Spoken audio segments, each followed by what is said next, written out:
40 ते 42 रुपये किलो असलेली साखर आता थेट 75 ते 80 रुपयांवरती जाऊन पोहोचली आहे। साखरेच्या याच भाववाढीचा परिणाम आता चहावरती झाल्याचं दिसून आलंय।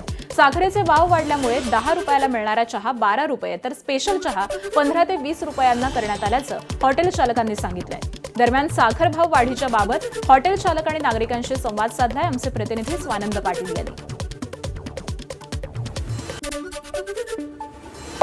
गेल्या महिन्यात साखरेचे भाव किती होते? 42, हा. 45, हा. आणि आता किती आहेत? 75.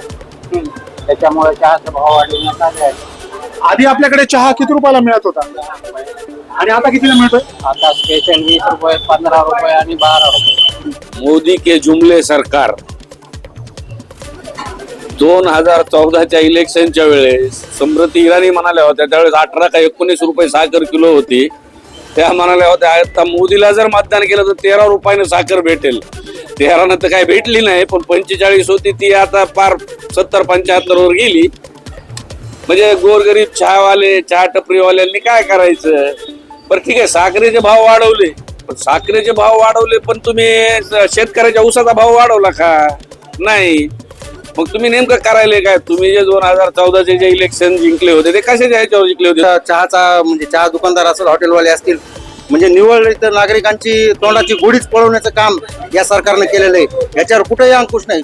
ऊस उत्पादन तर भरमसाठ प्रमाणात ऊस उत्पादन झालेलं दिसतंय, तरी सुद्धा त्या शेतकऱ्यांना व्यापारी प्रमाणे भाव मिळत नाही किंवा ऊसाचा साखरेचा भाव न वाढता डायरेक्ट मार्केटमध्ये साखरचेच भाव कसा वाढतो, याचा कुठेतरी दूरगामी विचार या महाराष्ट्र सरकारने केला पाहिजे।